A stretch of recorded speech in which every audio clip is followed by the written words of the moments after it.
أعوذ بالله من الشيطان الرجيم. الرحمن الرحيم.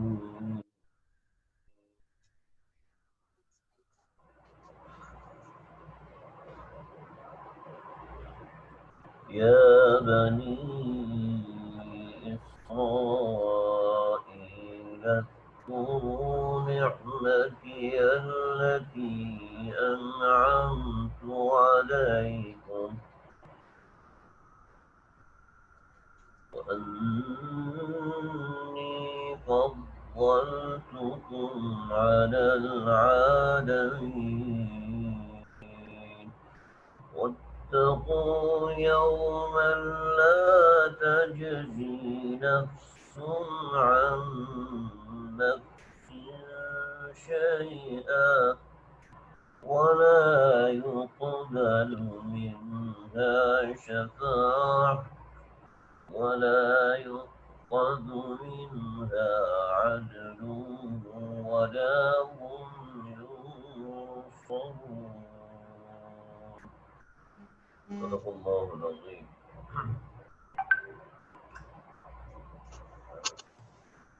الحمدللہ ہمارا یہ سورۃ البقرہ کا یہ 10واں درس ہے۔ اللہ سے دعا ہے اللہ تعالی ہماری اس درس کو، ہماری اس بیٹھ جانے کو قبول فرمائے، منظور فرمائے۔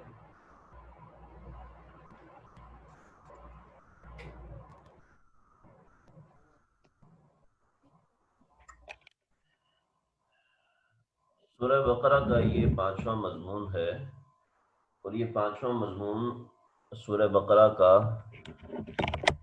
اس کے اندر بنی اسرائیل سے اللہ رب العزت نے بحث فرمائی ہے۔ بنی اسرائیل کا تذکرہ اللہ رب العزت نے سورہ بقرہ کے اندر خاص طور پہ ذکر فرمایا ہے۔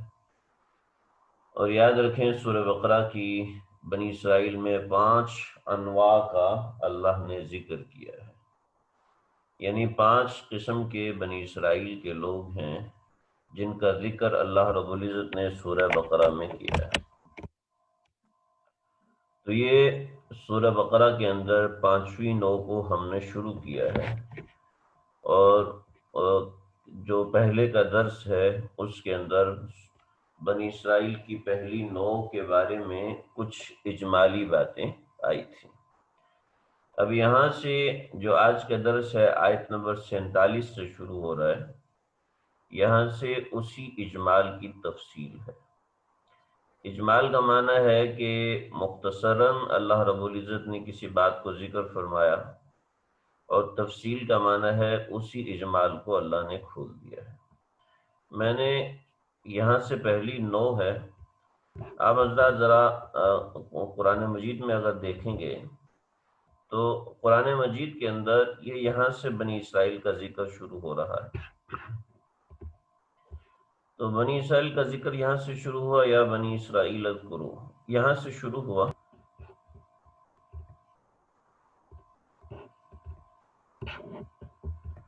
بنی اسرائیل کا ذکر یہاں سے شروع ہوا، اور اس سے آگے آپ دیکھتے جائیں۔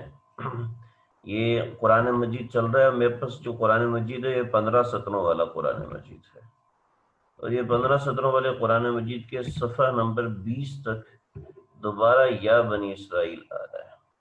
اور یا بنی اسرائیل اگر آ رہا ہے، آپ اس کو زوم کر کے دیکھیں تو آپ کو نظر آ جائے گا یہ کون سی آیت ہے۔ تو یا بنی اسرائیل آیت نمبر 141۔ تو یا بنی اسرائیل ایک وہ تھا، اور یا بنی اسرائیل ایک یہ ہے۔ تو ان دونوں کے اندر اللہ رب العزت نے یا بنی اسرائیل کا جو ذکر کیا ہے، یہ 5 قسم کے بنی اسرائیل کی انواع کا اللہ تعالیٰ نے ذکر فرمایا ہے۔ تو یہ ہم نے یہاں سے پہلی نوع کا ذکر پڑھا ہے۔ پہلی نوع کا ذکر ہم شروع کر چکے تھے، اور اس کے اندر 8 قسم کے بنی اسرائیل کے اوپر انعامات تھے، اور 8 قسم کی نعمتیں اللہ کی ان کے اوپر تھیں، اور اس کے ساتھ بنی اسرائیل کے اوپر 4 قسم کی ان کی کوتاہیاں تھیں جس کا اللہ تعالیٰ نے ذکر فرمایا تھا، پچھلے درس میں ہم پڑھ چکے ہیں۔ آج کے اس درس کے اندر بنی اسرائیل کے انہی چند چیزوں کا اللہ رب العزت ذکر فرما رہے ہیں کہ بنی اسرائیل کے انہی جو اللہ کی جو ان کے اوپر نعمتیں تھیں، ان نعمتوں کو کیسے انہوں نے ٹھکرایا ہے، اور ان نعمتوں سے یہ کیسے دور ہوئے ہیں، اور ان نعمتوں کو کیسے غلط استعمال کیا ہے۔ اور اللہ تعالیٰ ہماری قوم کی حفاظت فرمائے، اس کے اندر وہ ساری چیزیں آتی ہیں۔ میں انشاءاللہ اس کا ذکر ابھی آپ کے سامنے شروع کرتا ہوں۔ پہلے جو میں نے ایک سوال کیا تھا، اس سوال کی طرف میں آتا ہوں۔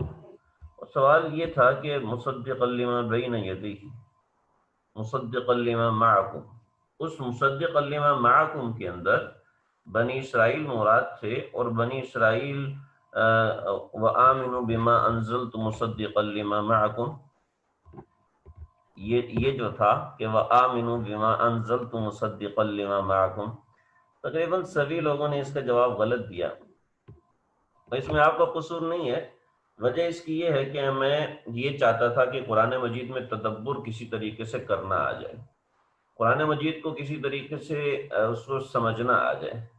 تو اب اس کو سمجھنے کے لیے اس میں بہت سی چیزیں ہیں جو آپ کو دیکھنی پڑیں گی اور سمجھنی پڑیں گی۔ ذہن اس لحاظ سے کھلتا نہیں ہے، اور ایک عام طور پہ عامی ذہن یہ ہوتا ہے چونکہ وہ دنیا کی چیزوں پہ غور کرتا ہے، تو تدبر فی القرآن کی عادت نہیں ہوتی، تو اس وجہ سے وہ اپنی سوچ اور اپنے لحاظ سے جواب دیتا ہے۔ بہت سے لوگوں نے جواب دیا ماشاءاللہ، ایک دو کا جواب صحیح بھی تھا کافی، لیکن سمجھے یہاں سے وَآمِنُوا بِمَا أَنزَلْتُ مُصَدِّقًا لِمَا مَعَكُمْ، ایمان لے کے آؤ اس کتاب کے اوپر جو کہ تصدیق کرنے والی ہے اس کتاب کی جو تمہارے پاس ہے۔ اب سمجھ لیں، ہماری جو قرآن مجید ہے یہ تورات کی تصدیق کرتی ہے، تو قرآن مجید آج کے ہونے والے معاملات کی بھی تصدیق کر رہا ہے۔ آج جو معاملات ہو رہے ہیں ان حالات کی، ان معاملات کی، ان تعلقات کی قرآن مجید ان کی تصدیق کر رہا ہے، حالانکہ قرآن مجید آج سے 1400 سال پہلے نازل ہوا۔ قرآن مجید بتا رہا ہے کہ 40 دن میں بچہ اتنا ہوتا ہے، پھر 40 دن میں بچہ اتنا ہوتا ہے، پھر 40 دن میں بچہ اتنا ہوتا ہے، اور پھر 40 دن میں بچہ اتنا ہوتا ہے۔ اس کے اندر جو گیپ آتا ہے، فرق آتا ہے، تو وہ 40 دن کے وقفے سے آتا ہے، اور اس میں جو فرق جس ترتیب سے آتا ہے، آج الٹرا ساؤنڈ اس کو بتا رہا ہے، ڈاکٹر بتا رہے ہیں۔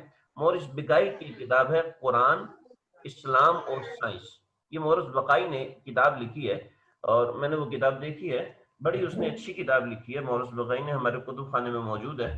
یہ مورس بقائی نے اسی موضوع پر کتاب لکھی ہے کہ قرآن مجید نے کس طریقے سے میڈیکل سائنس کو اتنا واضح کر کے بیان کیا ہے کہ جو میں نے قرآن کا مطالعہ کیا اس میں بہت سی ایسی چیزیں آئیں۔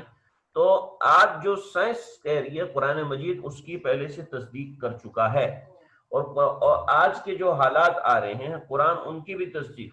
ہر سال ہم ایک یا دو مرتبے کسی بڑے حادثے کا شکار ہوتے ہیں، قومی سطح پر، انفرادی سطح پر۔ قرآن مجید نے پہلے سے بتا دیا کہ ہم تمہیں سال میں ایک مرتبہ یا دو مرتبے آزمایا کریں گے، اب تمہارا مزاج کیا ہے، تمہارے حالات کیا ہیں، وہ تم نے دیکھ کر سیٹ کرنے ہیں۔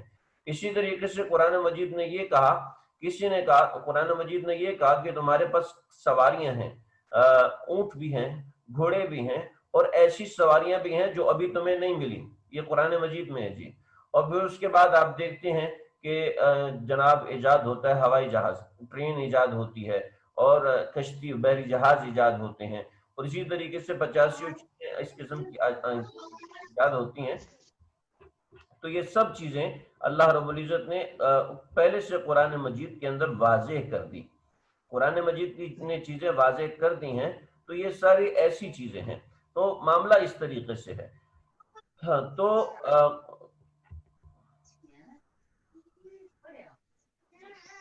اگر کسی کی آواز آ رہی ہے تو بھی بند کریں، میوٹ کریں، مجھے سمجھ میں نہیں آ رہا میں نے کہاں سے میوٹ نہیں کیا ہوا۔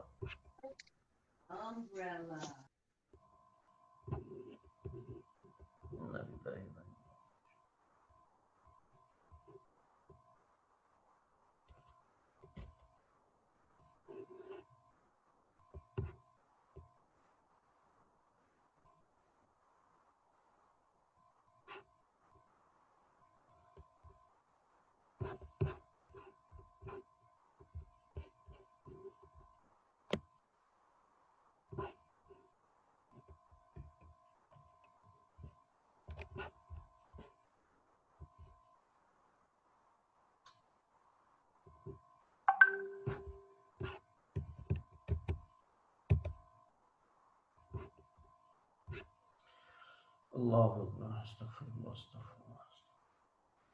تو آپ یہ دیکھیے کہ قرآن مجید ان سب باتوں کی تصدیق کرتا ہے۔ تو یہ بات تو ہمارے پچھلے درس کے متعلق تھی۔ اب ہم آج کا درس شروع کرنے لگے ہیں کہ جس کے اندر اللہ رب العزت نے بنی اسرائیل کے مزید حالات کا ذکر فرمایا ہے۔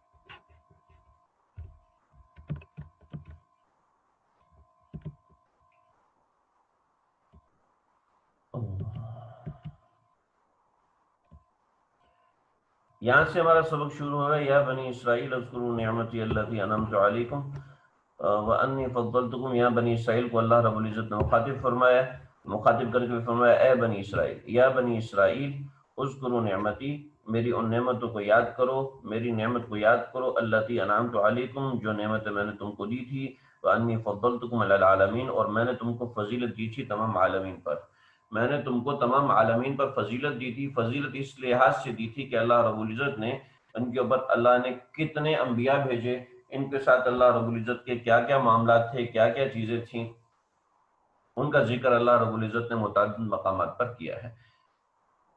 واتقوا، اور پھر آگے ان کو ڈرایا کہ واتقوا، ڈرو، یومن، اس دن سے، لا تجزی نفس عن نفس شیئا، کہ جس دن کوئی نفس، جس دن کوئی شخص کسی شخص کے کام نہ آئے گا۔ لا تجزی کا مطلب ہے کوئی شخص کسی کے کام نہیں آئے گا، نفس عن نفس شیئا، کوئی بھی کسی کے بھی، ولا نفس عن نفس، یہ بڑی زبردست مثال ہے کہ کوئی بندہ بھی کسی کے کام آ نہیں سکتا، کوئی بندہ بھی کسی کی مدد کر نہیں سکتا، کوئی بندہ بھی اس دن کسی کے کسی بھی طریقے کے کام نہیں آ سکتا۔ تو یہ معاملہ ہے، وَآمِنُوا بِمَا أَنزَلْتُ مُصَدِّقًا لِمَا مَعَكُمْ، وَآمِنُوا بِمَا أَنزَلْتُ مُصَدِّقًا لِمَا مَعَكُمْ وَلَا تَكُونُوا أَوَّلَ كَافِرٍ بِهِ۔ تو وَلَا يُقْبَلُ مِنْهَا شَفَاعَةٌ وَلَا يُؤْخَذُ مِنْهَا عَدْلٌ، کہ اس دن اللہ رب العزت کسی کی سفارش قبول نہیں، اس دن کسی سے کوئی سفارش قبول نہیں کی جائے گی، وَلَا يُؤْخَذُ مِنْهَا عَدْلٌ، اور نہ کسی سے فدیہ لیا جائے گا، وَلَا يُقْبَلُ مِنْهَا شَفَاعَةٌ، کسی سے کوئی سفارش قبول نہیں کی جائے گی، وَلَا يُؤْخَذُ مِنْهَا عَدْلٌ، اور کسی سے کوئی فدیہ بھی قبول نہیں، کوئی عوض بھی قبول نہیں کیا جائے گا، وَلَا هُمْ يُنصَرُونَ، اور ان کی کوئی مدد نہیں کی جائے گی۔ اللہ، تو واتقوا یوما لا تجزی نفس عن نفس شیئا ولا يقبل منها، اللہ رب العزت کا مزاج ہے جہاں نصیحت فرماتے ہیں اس سے پہلے قیامت کے دن کو واضح فرماتے ہیں کہ قیامت کے دن کو ڈراتے ہیں، قیامت کے دن سے ڈراتے ہیں، اور یہ اس میں ایک بالکل واضح بات ہے کہ جو لوگ قیامت کے دن کا ڈر نہیں رکھتے، جو قیامت کے دن کا پاس نہیں رکھتے، اللہ رب العزت ان کے ساتھ ایسا معاملہ فرماتے ہیں۔ تو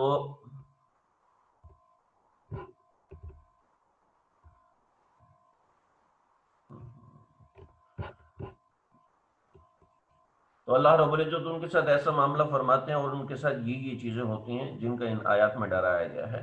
میرا جو اثر کے وقت درس قرآن ہوتا ہے، کوشش کریں کہ اس کو سنیں، اس کو باقاعدگی سے سنیں۔ جو عصر کی نماز کے بعد درس قرآن ہوتا ہے پاکستان کے وقت کے مطابق، آج کل تقریباً 5:30 بجے یا 5:25 پہ شروع ہو رہا ہے، آن لائن وکسلر پہ بھی آ رہا ہوتا ہے جیسے ابھی یہ بیان آ رہا ہے۔ تو اس کے اندر میں اس حوالے سے کافی ساری چیزیں بھیجتا ہوں، کافی ساری چیزیں ذکر کرتا ہوں، روایات ذکر کرتا ہوں، معاملات ذکر کرتا ہوں۔ یہاں پر جی چاہتا ہے کہ وہ روایات کا ذکر کیا جائے، لیکن ہمارے پاس اتنا وقت نہیں ہے کہ ہم اس کو دیکھ سکیں، تو ہم اس کو یہیں پر اکتفا کرتے ہیں اور پھر اس کے حوالے سے آگے بڑھتے ہیں کہ اللہ رب العزت نے جو یہاں پہ بات فرمائی ہے۔ تو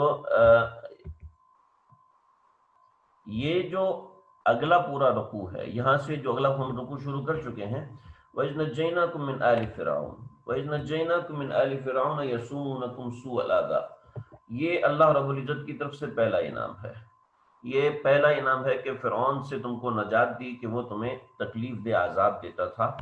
وَإِذْ نَجَّيْنَاكُمْ، اور جس وقت ہم نے تم کو نجات دی، مِنْ آلِ فِرْعَوْنَ، فرعون کی آل سے، یعنی فرعون سے اور اس کے پورے خاندان سے ہم نے تم کو نجات دی۔ وَإِذْ نَجَّيْنَاكُمْ مِنْ آلِ فِرْعَوْنَ، جب ہم نے تم کو فرعون سے نجات دی۔ فرعون کیا کہتا تھا؟ یسومونکم سوء العذاب، تم کو دیتا تھا بہت تکلیف دہ عذاب۔ فرعون ان سے مزدوری کو اور بیگار کا کام لیتا تھا، اور اتنا بیگار کا کام لیتا تھا، اتنا لیتا تھا جب تک بندہ مر نہیں جاتا تھا، یعنی جب وہ مر جاتا تھا تب اس کو چھوڑتا تھا، اس کے بغیر چھوڑتا نہیں تھا۔ یعنی ایسا بھی تھا کہ ایک پتھر چلاتے ہوئے آ رہے ہیں، اس کے راستے میں اگر ایک بچہ آ گیا ہے تو پتھر کو نہیں روکتے تھے، بچے کو کچل دیتے تھے۔ اگر کسی بندے کے کپڑے اس پتھر کے نیچے پھنس گئے ہیں تو بندے کے کپڑے کاٹ کے نکالنے کی اجازت نہیں تھی، بس بندہ کچلا جاتا ہے تو کچلا جائے۔ تو یسومونکم سوء العذاب، اس طرح کے اور بھی عذابات ہیں جو میں نے عرض کیا کہ درس قرآن اگر آپ سنیں تو اس کے اندر میں ساری تفصیلات بتاتا ہوں۔ یسومونکم سوء العذاب، عذاب دیتا تھا، اور عذاب کے اندر یہ چیز بھی تھی یذبحون ابناءکم، تمہارے بچوں کو ذبح کرتا تھا، یہ دوسرا عذاب تھا۔ اور تیسرا عذاب تھا وَيَسْتَحْيُونَ نِسَاءَكُمْ، اور تمہاری عورتوں کو زندہ رکھتا تھا۔ یہ بھی ایک ایسی چیز تھی جو کہ غیرت کے اوپر ضرب پڑتی تھی۔ دوسرا یہ کہ عورتوں کو لونڈیاں بنا کے رکھتے تھے اور مردوں کو قتل کرتے رہتے تھے، حکومت کرنے کے لیے اس طرح کا کام کرتے تھے۔ وَفِي ذَلِكُمْ بَلَا، اور اس کے اندر تمہارے لیے بلا، تکلیف، من ربکم عظیم، اس کے اندر تمہارے پروردگار کی طرف سے بڑا امتحان تھا، بہت بڑا امتحان تھا، اور اللہ رب العزت نے تم کو نجات دی۔ یہ اللہ رب العزت نے پہلا انعام ذکر فرمایا کہ فرعون سے تمہاری ہم نے نجات دی، تکلیف دے عذاب سے تم کو بچایا۔ اس کے بعد دوسرا انعام، یہاں تک ایک ہو گیا۔ دوسرا انعام وَإِذْ فَرَقْنَا بِكُمُ الْبَحْرَ، وہ کس طریقے سے اللہ نے نجات دی؟ وَإِذْ فَرَقْنَا بِكُمُ الْبَحْرَ، کہ سمندر کو پھاڑ دیا تمہارے لیے، سمندر کو پھاڑ دیا تمہارے لیے، یہ اللہ رب العزت کی دوسری نعمت تھی ان کے لیے۔ اور اس سے اللہ رب العزت نے 3 فوائد دیے۔ شعبہ، پہلا شعبہ جس کو میں نے یہاں پہ شعبے کے نام سے ذکر کیا ہوا ہے، کیونکہ ہمارے اکابر نے اس کو شعبے کے نام سے، کہ اللہ رب العزت نے سمندر پھاڑ کے 3 قسم کے انعامات دیے۔ پہلے تو صرف نجات من الفرعون، فرعون سے نجات کا ذکر تھا۔ اب یہاں پر اللہ رب العزت نے جو ذکر فرمایا کہ وہ یہ ہے کہ وَإِذْ فَرَقْنَا بِكُمُ الْبَحْرَ، کہ جب اللہ رب العزت نے تمہارے لیے سمندر کو پھاڑا تو کیا کیا؟ فَأَنْجَيْنَاكُمْ، تمہیں اس سے نجات دی۔ نمبر 1 یہ پہلا شعبہ ہے، پہلا حصہ ہے۔ نمبر 2 وَأَغْرَقْنَا آلَ فِرْعَوْنَ، اور فرعون کی آل کو غرق کیا، یعنی شعبہ دوم یہ ہے کہ فرعون کو غرق کیا۔ نمبر 3 وَأَنْتُمْ تَنْظُرُونَ، اور ان کے عذاب کو دکھایا تاکہ تمہیں تسلی رہے کہ تمہارے سامنے ہم نے ان کو مارا ہے، کہیں ایسا نہ ہو کہ تم کو کہ پتہ نہیں مرا ہے یا نہیں مرا فرعون، اس سے جان چھوٹی ہے یا نہیں چھوٹی، تم اس کو دیکھ رہے تھے، تمہارے سامنے واضح تھا۔ تو یہ تیسرا انعام ہے سمندر کو پھاڑ کے ان کو جو دیا ہے۔ چوتھا انعام وَإِذْ وَعَدْنَا مُوسَىٰ 40 لَيْلَةً، تیسرا انعام وَإِذْ وَعَدْنَا مُوسَىٰ 40 لَيْلَةً، وَإِذْ، اور جب، وَعَدْنَا ہم نے وعدہ کیا، موسیٰ سے 40 لَيْلَةً 40 راتوں کا۔ یہ اصل میں 30 راتیں تھیں، اصل میں 30 راتیں تھیں، اور اللہ رب العزت نے اس کو 40 کا ذکر اس لیے کیا کہ اس کے درمیان میں ایک واقعہ ہوا تھا۔ 30 دن کے بعد حضرت موسیٰ نے مسواک کر لیا تھا، تو اللہ رب العزت نے 10 دن مزید فرما دیے، تو وہ 40 راتیں ہو گئیں۔ تو اِذْ وَعَدْنَا مُوسَىٰ 40 لَيْلَةً ثُمَّ اتَّخَذْتُمُ الْعِجْلَ، پھر تم نے یہ مجھ سے یہاں لکھنے میں غلطی ہو گئی کہ اللہ رب العزت کی معافی کا اعلان ہے، یہاں میں نے لکھا نزول تورات، نزول تورات نہیں ہے بلکہ اللہ رب العزت کی معافی ہے، یعنی اللہ رب العزت نے ان کو اپنے گناہ کے اوپر معافی عطا فرما دی، تو یہ معافی کا ذکر ہے یہاں پر، یہاں سے غلطی سے لکھا ہے وَإِذْ وَعَدْنَا مُوسَىٰ 40 لَيْلَةً ثُمَّ اتَّخَذْتُمُ الْعِجْلَ، پھر تم نے کیا کر لیا؟ تم نے عجل، یعنی عجل کہتے ہیں گائے کے بچے کو، یعنی بچڑے کو معبود بنا لیا، من بعدی، حضرت موسیٰ علیہ السلام کے جانے کے بعد، وَأَنْتُمْ ظَالِمُونَ، تم اپنا نقصان کرنے والے تھے۔ ظلم کا اصل مطلب ہوتا ہے اپنا نقصان کرنا، ظلم کا مطلب ہوتا ہے نقصان کرنے والا۔ اب ظالم یا تو اپنا نقصان کرتا ہے یا کسی اور کا نقصان کرتا ہے۔ اب اللہ کے انعام کیا ہے؟ تیسرا انعام یہ ہے کہ ثم عفونا عنکم، کہ ہم نے تمہارے اس گناہ کو معاف کر دیا، ثم عفونا عنکم، اور پھر ہم نے اس کے بعد تم کو معاف کر دیا، لعلکم تشکرون، تاکہ تم شکر گزار بنو، تاکہ تم شکر ادا کرو۔ تو یہ تیسرا انعام مکمل ہوا۔ پہلا انعام وَإِذْ نَجَّيْنَاكُم مِّنْ آلِ فِرْعَوْنَ، دوسرا انعام وَإِذْ فَرَقْنَا بِكُمُ الْبَحْرَ، اور تیسرا انعام وَإِذْ وَعَدْنَا مُوسَىٰ 40 لَيْلَةً کے بعد ثُمَّ عَفَوْنَا عَنْكُمْ، یہ تیسرا انعام۔ اب چوتھا انعام یہاں پہ بالکل واضح ہے، چوتھا وَآتَيْنَا مُوسَىٰ الْكِتَابَ، یہاں پر ہے اللہ رب العزت نے فیصلہ کن چیزیں کتاب کے ساتھ نازل فرمائی، وَإِذْ آتَيْنَا مُوسَى الْكِتَابَ، جب ہم نے دی موسیٰ علیہ السلام کو الکتابہ کتاب یعنی تورات دی حضرت موسیٰ علیہ السلام کو، والفرقان اور یہی کتاب ایسی تھی جو کہ فیصلہ کن تھی، کہ کس لیے لعلکم تہتدون، تاکہ تم ہدایت یافتہ ہو جاؤ، تاکہ تم راہ راست پر آ جاؤ۔ تو اللہ رب العزت نے کتاب دی اور کتاب کو معیار بنا کے پیش کیا۔ چنانچہ یہ سمجھ لیں کہ ہر قوم کا معیار اس کی کتاب ہوتی ہے، ہر قوم کا معیار اس کی چیزیں ہوتی ہیں۔ تو والفرقان لعلکم تہتدون، اسی کے مطابق ہدایت بڑھتی جاتی ہے، اسی کے مطابق ہدایت کو حاصل کیا جاتا ہے۔ حضرت مفتی اعظم پاکستان حضرت مفتی شفیع صاحب فرماتے تھے، ہم کتاب اللہ کو رجال اللہ سے سیکھیں گے اور رجال اللہ کو کتاب اللہ سے پرکھیں گے، کہ پتہ چلے گا کہ واقعتاً یہ رجال اللہ ہیں یا واقعتاً یہ رجال اللہ نہیں ہیں۔ تو یہ اللہ رب العزت کی طرف سے چوتھا انعام تھا جی۔ کون سا انعام جی؟ چوتھا انعام۔ اور پھر اس کے بعد اللہ رب العزت کی طرف سے یہ پانچواں انعام کیا ہوا کہ جب انہوں نے غلطی کی تو پھر اللہ رب العزت نے توبہ کی، تو توبہ کروائی اور پھر اس توبہ کو قبول فرمایا۔ اور اس توبہ میں جو شر پسند لوگ تھے، اگر شر پسند لوگوں کو ختم نہ کیا جائے تو معاشرے میں امن امان نہیں ہو سکتا۔ ایسا نہیں ہے کہ ڈاکو کو بھی چھوڑ دیا جائے اور جناب جس کے اوپر ظلم ہوا ہے اس کو بھی چھوڑ دیا جائے تو دونوں ہی ٹھیک ہو جائیں گے، دونوں کو نصیحت کر دی جائے، ایسا نہیں ہو سکتا۔ چنانچہ قانون سزا لے کے آنا یہ بھی اللہ کی طرف سے ایک انعام ہے۔ اس کے اندر سب سے پہلے مرض کا احساس پیدا کرنا۔ وَإِذْ قَالَ مُوسَىٰ لِقَوْمِهِ، جب موسیٰ علیہ السلام نے اپنی قوم سے کہا، یا قومی، اے قوم، اے میری قوم، انکم ظلمتم انفسکم، کہ تم نے اپنے ساتھ ظلم کیا۔ کیا کیا؟ ظلم کیا۔ یہ احساس مرض ہے، مرض کا احساس دلایا۔ اور پھر بیان مرض باتخاذکم العجلہ، مرض کا بیان بتا دیا، باتخاذکم العجلہ، یہ مرض کا بیان بتا دیا۔ پھر پانچویں انعام کے اندر فتوبوا الی بارئکم، علاج مرض بھی بتا دیا۔ آپ اس کو 2-3 مرتبہ سنیں گے، انشاءاللہ آپ کو سمجھ میں آ جائے گا، یا صرف دیکھیں گے انشاءاللہ سمجھ میں آ جائے گا۔ فتوبوا الی بارئکم، فتوبوا الی بارئکم، اللہ اللہ۔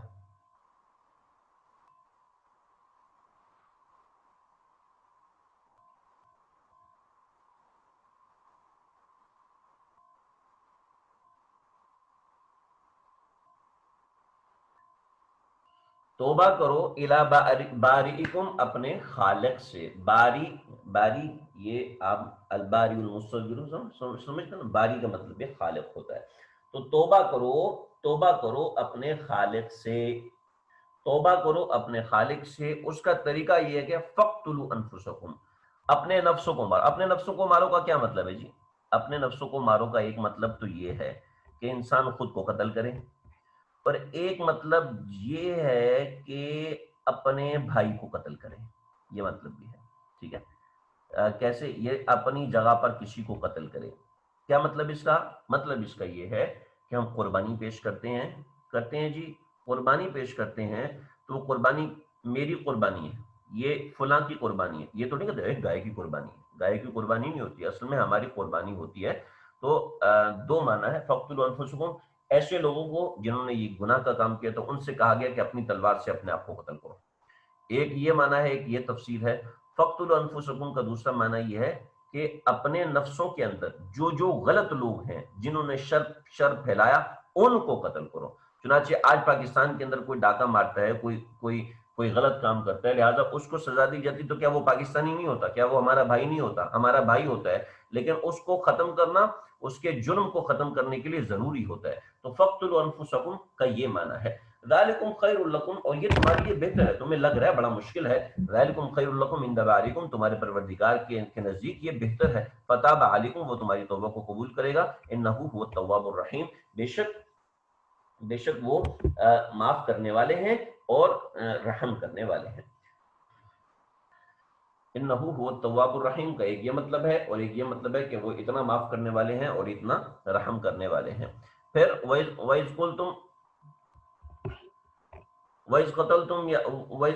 قُلْتُمْ یا موسیٰ، یہ چھٹا انعام ہے ان کے اوپر، میں نے اس کے اوپر نشان لگایا ہوا ہے۔ وَإِذْ قُلْتُمْ یا موسیٰ، جب تم نے کہا اے موسیٰ، لن نؤمنا، ہم تجھ پر ایمان نہیں لے کے آئیں گے، یعنی انہوں نے کیا کیا، انہوں نے یہ کیا کہ حضرت موسیٰ علیہ السلام سے کہا کہ ہم اللہ رب العزت کو سرعام دیکھنا چاہتے ہیں۔ اصل میں انہوں نے حضرت موسیٰ علیہ السلام سے کہا تھا کہ ہم آپ کے ساتھ جانا چاہتے ہیں کوہ طور پر، اور کوہ طور پر ہم آپ کے ساتھ جا کے ہم ایسا کریں گے کہ ہم آپ کے ساتھ اللہ کا کلام سنیں گے، تاکہ پتہ چل جائے کہ واقعتاً اللہ نے آپ کو کتاب دی ہے یا نہیں دی، یا آپ اپنی طرف سے بنا رہے ہیں۔ چنانچہ حضرت موسیٰ ساتھ لے کے گئے، وہاں جب دیکھ لیا کہ حضرت موسیٰ کو اللہ رب العزت کی طرف سے کتاب ملی ہے، تو کہنے لگے نہیں جی ہم نے تو اللہ کو دیکھنا ہے تاکہ ہمیں پتہ چلے کہ واقعتاً اللہ نے دی ہے۔ یہ ضد اور عناد کی وجہ سے تھا، اگر عشق و محبت کی وجہ سے کہہ دیتے تو شاید اللہ ان کو یہ دیدار بھی کروا دیتے، جیسے دنیا کے اندر اللہ بہت سو کو کراتے ہیں۔ وَإِذْ قُلْتُمْ يَا مُوسَىٰ، تو انہوں نے کہا اے موسیٰ لن نؤمن، ہم آپ پر ایمان نہیں لے کے آئیں گے، ہم آپ کا یقین نہیں کریں گے۔ لن نؤمن لک کے دو مطلب ہیں، ہم آپ پر ایمان نہیں لے کے آئیں گے، نمبر ایک ہم آپ کا یقین نہیں کریں گے، تو یہاں پر دوسرا ترجمہ ہم کر رہے ہیں، ہم آپ کا یقین ہرگز نہیں کریں گے حتی نری اللہ جہرۃ، جب تک کہ کھلے ہم اللہ کو نہ دیکھ لیں، ہم نے اللہ کو دیکھنا ہے۔ تو فأخذتكم الصاعقہ، تو پھر ان کو چیخ نے پکڑ لیا، یا پھر ان کو ایک کڑک نے پکڑ لیا، یا ان کو بجلی نے پکڑ لیا۔ اللہ اللہ استغفر اللہ استغفر، تو ان کو ایک بجلی نے، ان کو ایک کڑاکے نے، ان کو ایک چیخ نے پکڑ لیا۔ وانتم تنظرون، اور تم دیکھ رہے تھے۔ لیکن اللہ کا انعام کیا ہوا؟ اتنی بڑی سرکشی کے باوجود اللہ کا انعام یہ ہوا کہ ثم بعثناکم من بعد موتکم، ہم نے تم کو دوبارہ زندہ کیا، من بعد موتکم، تمہاری موت کے بعد، لعلکم تشکرون، تاکہ تم اس کے شکر گزار بندے بنو۔ وَظَلَّلْنَا عَلَيْكُمُ الْغَمَامَ وَأَنزَلْنَا عَلَيْكُمُ الْمَنَّ وَالسَّلْوَىٰ كُلُوا مِن طَيِّبَاتِ مَا رَزَقْنَاكُمْ، اور پھر ان کو اللہ رب العزت نے وادی تیہ کے اندر جب قید کیا، تو وادی تیہ کے اندر اللہ نے قید کیا، تو وہاں پر کچھ رکنے کے لیے، کچھ ٹھہرنے کے لیے نہ سائبان تھا، نہ درخت تھا، کوئی بھی چیز نہیں تھی، تو اللہ رب العزت نے ان کے لیے بادل کو سائبان بنا دیا، اور اسی کا ذکر اللہ نے یہاں پہ کیا۔ اور کھانے کے لیے کچھ نہیں تھا تو اللہ نے من اور سلوہ دے دیا، من میٹھا تھا کشمش کی طرح، اور سلوہ بٹیر تھے جو ان کے قریب آ جاتے تھے۔ وَظَلَّلْنَا عَلَيْكُمُ الْغَمَامَ، ہم نے نازل کیے تمہارے اوپر بادل کو تاکہ وہ تمہارے اوپر سایہ کرے۔ وَأَنزَلْنَا عَلَيْكُمْ، اور ہم نے نازل کیا تمہارے اوپر اپنی علیکم تمہارے اوپر المنہ، میٹھا جو کہ کشمش کی طرح ہوتا تھا، السلوہ اور سلوہ۔ میرا خیال وقت پورا ہو گیا ہے، یہ شاید بند ہو رہا ہے۔ کلوا من طیبات، چلیں جب تک چلے، کلوا من طیبات، کھاؤ پاکیزہ رزق میں سے، ما رزقناکم، جو رزق ہم نے تم کو دیا، وما ظلمونا، اور ہم نے تمہارے اوپر ظلم نہیں کیا، ولکن کانوا انفسهم یظلمون، لیکن یہ خود اپنے جانوں پر ظلم کیا کرتے تھے۔ تو یہ تقریباً 7 انعام ہیں جو کہ اس رکوع کے اندر ہیں۔ آگے 8 کے ساتھ یہ 2-3 چیزیں ہیں جو اس رکوع کے اندر رہ گئی ہیں۔